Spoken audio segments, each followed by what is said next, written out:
Hi hello good morning welcome back to Soumya's cooking channel. ನಾನು ಇವತ್ತು ಮನೆಯಲ್ಲೇ ಎಗ್ ಬಳಸ್ದೆ ಹೇಗೆ ಕೇಕ್ ಮಾಡ್ಕೊಳ್ಳೋದು ಅಂತ ತೋರಿಸ್ತಾ ಹೋಗ್ತೀನಿ. ಇದು ತುಂಬಾ ಈಸಿ, ಹಾಗೆ ಟೇಸ್ಟು ಕೂಡ ತುಂಬಾ ಚೆನ್ನಾಗಿರುತ್ತೆ. ಯಾರು ಬೇಕಾದರೂ ನೀವು ಮನೆಯಲ್ಲಿ ಮಾಡ್ಬೋದು, ಓವನ್ನು ಬಳಸಿ ಮಾಡ್ಬೋದು ಅಥವಾ ನೀವು ಪಾತ್ರೆಯಲ್ಲಿ ಕೂಡ ಮಾಡ್ಕೋಬೋದು.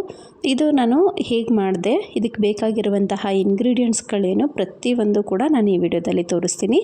ಕೊನೆವರೆಗೂ ಸ್ಕಿಪ್ ಮಾಡದೆ ನೋಡಿ ಅಂತ ಇವತ್ತಿನ ವಿಡಿಯೋನ ಶುರು ಮಾಡ್ತೀನಿ. ಇಲ್ಲಿ ನಾನು ಕೇಕ್ನ ಮನೇಲೇ ಮಾಡಿ ತೋರಿಸ್ತಾ ಇರೋದು. ತುಂಬಾ ಸ್ಪಾಂಜಿಯಾಗಿ ಟೇಸ್ಟಿಯಾಗಿ ಬಂದಿತ್ತು. ಮಕ್ಕಳಿಗೆ ನೀವು ಆರಾಮಾಗಿ ಮಾಡಿಕೊಡ್ಬೋದು. ಸೊ ಬೇಕ್ರಿಗಳಲ್ಲಿ ಕ್ರೀಮ್ ಬಳಸಿ ಮಾಡೋದಕ್ಕಿಂತ ಇದು ಬೆಸ್ಟು. ಕ್ರೀಮ್ ಬಳಸೋದ್ರಿಂದ ಏನಾಗುತ್ತೆ, ಮಕ್ಕಳುಗಳಿಗೆ ಕಫ ಕಟ್ಟೋದಾಗ್ಬೋದು, ಕೆಮ್ಮಾಗ್ಬೋದು, ಫುಡ್ ಪಾಯ್ಸನ್ಗಳು ಆಗ್ಬೋದು, ಈ ಥರ ಎಲ್ಲ ಆಗುತ್ತೆ. ಸೊ ಹಾಗಾಗಿ ಮನೇಲೇ ಮಾಡಿಕೊಟ್ರೆ ಬೆಸ್ಟು. ಇಲ್ಲಿ ನಾನು ಫಸ್ಟು 1 ಕಪ್ಪಷ್ಟು ಶುಗರ್ ತೊಗೊಂಡಿದ್ದೀನಿ, ಅಂದರೆ ಸಕ್ಕರೆ, ಹಾಗೆ 3 ಏಲಕ್ಕಿ ಕಾಯಿ, ಇದಿಷ್ಟು ಹಾಕ್ಕೊಂಡು ನೀಟಾಗಿ ನುಣ್ಣಗೆ ನಾವು ಗ್ರೈಂಡ್ ಮಾಡ್ಕೋಬೇಕು.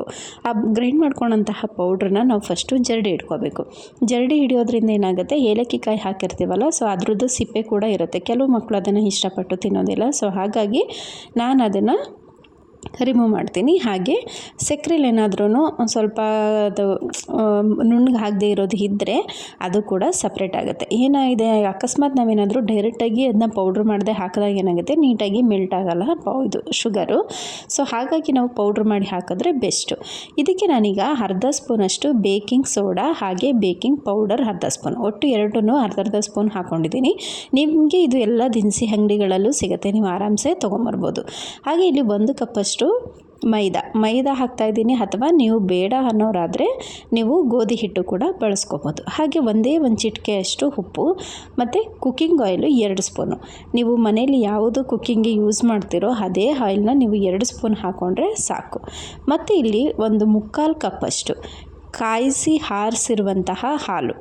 ನೀವು ಡೈರೆಕ್ಟಾಗಿ ಹಾಲು ಹಾಕಿದ್ರೆ ಏನಾಗುತ್ತೆ, ಒಂದೊಂದು ಸರಿ ಅದು ಹುಳಿ ಬಂದಿರುತ್ತೆ, ನಮಗೆ ಗೊತ್ತಿರೋದಿಲ್ಲ. ಸೊ ಹಾಗಾಗಿ ಕೇಕು ಕೂಡ ಆವಾಗ ಚೆನ್ನಾಗಿ ಬರೋದಿಲ್ಲ. ಸೊ ಹಾಗಾಗಿ ನಾವು ಮನೆಯಲ್ಲೇ ಕಾಯಿಸಿ ಆರಿಸಿರುವಂತಹ ಹಾಲಿದ್ರೆ ಅದನ್ನು ಬಳಸ್ಕೊಂಡ್ರೆ ಬೆಸ್ಟ್ ಅಂತಲೇ ಹೇಳ್ತೀನಿ. ಈಗ 1/4 ಕಪ್ಪಷ್ಟು ಹಾಕಿ ಗಂಟಿಲ್ದಿರೋ ಥರ ನೀಟಾಗಿ ಮಿಕ್ಸ್ ಮಾಡ್ಕೋಬೇಕು. ಮಿಕ್ಸ್ ಮಾಡಿಕೊಂಡ್ರೆ ರೆಡಿ ಆಗುತ್ತೆ. ಇದಿಷ್ಟೇ ಬೇಕಾಗಿರೋದು ಕೇಕ್ ಮಾಡೋದಕ್ಕೆ. ಇವಾಗ ನೀವು ಇದಕ್ಕೆ ಕಪ್ ಕೇಕ್ ಕೂಡ ನೀವು ಮಾಡ್ಕೋಬೋದು. ಇದೇ ಬಣ್ಣೆ ಯೂಸ್ ಮಾಡ್ಕೊಂಡು ನೀವು ಆರಾಮಾಗಿ ಕಪ್ ಕೇಕ್ ಮಾಡ್ಕೋಬೋದು. ಇಲ್ಲ ಅಂತಂದರೆ ಈ ಥರ ನಾವು ಪ್ಯಾನ್ ಯೂಸ್ ಮಾಡಿ ಮಾಡ್ಕೋಬೋದು. ನಾನಿವತ್ತು ಪ್ಯಾನ್ ಯೂಸ್ ಮಾಡೇ ಮಾಡ್ತಾಯಿದ್ದೀನಿ. ಇದು ಫಸ್ಟು ಪ್ಯಾನ್ ತೊಗೊಂಡಿದ್ದೀನಿ, ಅದಕ್ಕೆ ಅರ್ಧ ಸ್ಪೂನಷ್ಟು ಆಯಿಲ್ ಹಾಕ್ಕೊಂಡು ನೀಟಾಗಿ ಎಲ್ಲ ಕಡೆನೂ ಸ್ಪ್ರೆಡ್ ಮಾಡ್ಕೋಬೇಕು, ಅಂದರೆ ಹಚ್ಕೋಬೇಕು. ಆ ಥರ ಹಚ್ಚೋದ್ರಿಂದ ಏನಾಗುತ್ತೆ, ಕೇಕು ಅಂಟೋದಿಲ್ಲ. ಸೊ ಈಗ ನಾನು ಸ್ವಲ್ಪ ಗೋಧಿ ಹಿಟ್ಟನ್ನ ಮೇಲೆ ಉದುರಿಸ್ತಾ ಇದ್ದೀನಿ. ಅದನ್ನು ಹಾಕಿದ್ಮೇಲೆ ಬಟರ್ ಪೇಪರ್ ಅಂತ ನಿಮಗೆ ಅಂಗಡಿಗಳಲ್ಲಿ ಎಲ್ಲ ಕಡೆನೂ ಸಿಗುತ್ತೆ, ಅಥವಾ ಇಲ್ಲಿ ನೀವು ಹೋಳ್ಗೆ ಎಲ್ಲ ಮಾಡ್ತಿರಲ್ಲ ಅದೇ ಪೇಪರ್ ಇದು. ನೀವು ಅದನ್ನು ತೊಗೊಂಡು ಅದ್ರ ಶೇಪ್ಗೆ ಕಟ್ ಮಾಡಿಕೊಂಡು ಅದನ್ನು ಹಾಕಿ ಅದ್ರ ಮೇಲೂ ಕೂಡ ಸ್ವಲ್ಪ ಆಯಿಲ್ ಹಾಕ್ಬಿಟ್ಟು ನೀಟಾಗಿ ಸ್ಪ್ರೆಡ್ ಮಾಡಬೇಕು. ಆ ಥರ ಮಾಡೋದ್ರಿಂದ ಏನಾಗುತ್ತೆ, ಕೇಕು ಸ್ವಲ್ಪನೂ ಅಂಟೋದಿಲ್ಲ, ನೀಟಾಗಿ ಬರುತ್ತೆ. ಈಗ ನಾನು ಅದನ್ನು ಕೂಡ ಅಪ್ಲೈ ಮಾಡಿದ್ದಾಯಿತು. ಈಗ ಮಿಕ್ಸ್ ಮಾಡಿ ಇಟ್ಕೊಂಡಂತಹ ಹಿಟ್ಟಿತ್ತಲ್ಲ, ಇದನ್ನು ಇದಕ್ಕೆ ನಾನು ಸೇರಿಸ್ತಾ ಇದ್ದೀನಿ. ತುಂಬ ಈಸಿಯಾಗಿ ಮಾಡ್ಕೋಬೋದು. ಯಾವುದೇ ಎಗ್ ಬಳಸಬೇಕು ಅಂತ ಅವಶ್ಯಕತೆ ಇಲ್ಲ. ಎಗ್ ಬಳಸ್ತೇನೆ ನಾವು ಆರಾಮಾಗಿ ಯೂಸ್ ಮಾಡ್ಕೋಬೋದು. ಫಸ್ಟ್ ನಾವು ಕೇಕ್ ಮಾಡೋಕ್ಕೂ ಮುಂಚೆ ಏನು ಮಾಡಬೇಕು ಅಂದರೆ, ಒಂದು 5-10 ನಿಮಿಷ ನೀವು ಫಸ್ಟು ಪ್ರೀ ಹೀಟ್ ಮಾಡ್ಕೋಬೇಕು. ಓವನಲ್ಲಿ ಮಾಡೋದಾದರೆ, ಪಾತ್ರೆಯಲ್ಲಿ ಮಾಡೋದಾದರೆ 15 ನಿಮಿಷ ನೀವು ಪ್ರೀ ಹೀಟ್ ಮಾಡ್ಕೋಬೇಕು. ಅಂದರೆ ನಾವು ಫಸ್ಟು ಹಿಡ್ದೇ ಹೀಟ್ ಮಾಡ್ಕೊಳ್ಳೋಂಥದ್ದು. ಪಾತ್ರೆ ಆದರೂ ಅಷ್ಟೇ, ಓವನ್ ಆದರೂ ಅಷ್ಟೇ. ಫಸ್ಟು ಪ್ರೀ ಹೀಟ್ ಆದ ನಂತರ ನಾವು ಆಮೇಲೆ ಕೇಕ್ನ ಇಡಬೇಕು. ಈಗ ನಾನು ನೀಟಾಗಿ ಅದನ್ನು ಚೆನ್ನಾಗಿ ಸೆಟ್ ಮಾಡಿಕೊಂಡೆ. ಅಂದರೆ ಕೆಳಗಡೆ ಸ್ವಲ್ಪ ಏರ್ ಬಬಲ್ಸ್ ಇರುತ್ತೆ, ನಮಗೆ ಗೊತ್ತಿರೋದಿಲ್ಲ. ಸೊ ಹಾಗಾಗಿ ನೀಟಾಗಿ ಕುಟ್ಟಿ ಅದನ್ನು ಇಟ್ಟಾಗ ಏನಾಗುತ್ತೆ, ಅದು ಚೆನ್ನಾಗಿ ಏರ್ ಬಬಲ್ಸ್ ಎಲ್ಲ ಹೋಗಿ ನೀಟಾಗಿ ಸ್ಪ್ರೆಡ್ ಆಗುತ್ತೆ. ಈಗ ನಾನು ಮೇಲ್ಗಡೆ ಸುಮ್ಮನೆ ಡೆಕೋರೇಟ್ಗೆ ಅಂತ ಅಂದ್ಬಿಟ್ಟು ಗೋಡಂಬಿ ಹಾಕೋತಾ ಇದ್ದೀನಿ. ನೀವು ಇಷ್ಟ ಇರೋರು ಬಾದಾಮಿ ಅಥವಾ ದ್ರಾಕ್ಷಿ ಏನಾದರೂ ಹಾಕೋಬೋದು. ಈಗ ನೀಟಾಗಿ ಆಯಿತು. ನಾನು ಪ್ರೀ ಹೀಟ್ ಮಾಡೋದಕ್ಕೂ ಕೂಡ ಓವನ್ನ ನಾನು ಆಗಲೇ ಹೇಳಿದೆ, ಪ್ರೀ ಹೀಟ್ ಮಾಡೋದಕ್ಕೆ 10 ನಿಮಿಷಗಳ ಕಾಲ ನಾವು ಇಡಬೇಕು ಅಂತ.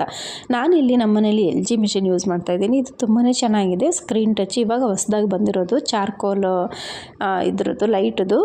ನಾವು ಇದರಲ್ಲಿ ಏನೇ ಅಡುಗೆ ಮಾಡಿದ್ರು ಏನಾಗುತ್ತೆ, 100% ಅಡುಗೆ ನೀಟಾಗಿ ಆಗುತ್ತೆ. ಮತ್ತು ಇದರಲ್ಲಿ 401 ಅಂದರೆ 401 ಅಡುಗೆಗಳನ್ನ ನಾವು ಮಾಡ್ಕೋಬೋದು. ತುಂಬಾ ಚೆನ್ನಾಗಿದೆ ಫ್ಯೂಚರ್ಸ್ ಅಂತೂ.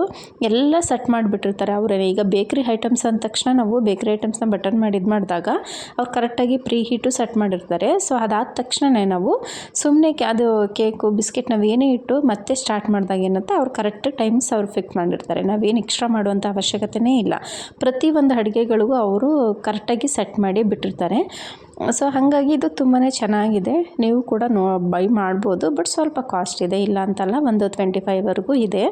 ಬಟ್ ಚೆನ್ನಾಗಿದೆ, ಮಕ್ಳಿಗೆ ಮಾಡ್ಕೊಡೋದಕ್ಕೆ ಪರ್ಫೆಕ್ಟಾಗಿ ಮಾಡಿಕೊಡ್ಬೋದು. ಈಗ ಕೇಕು ರೆಡಿಯಾಗಿದೆ.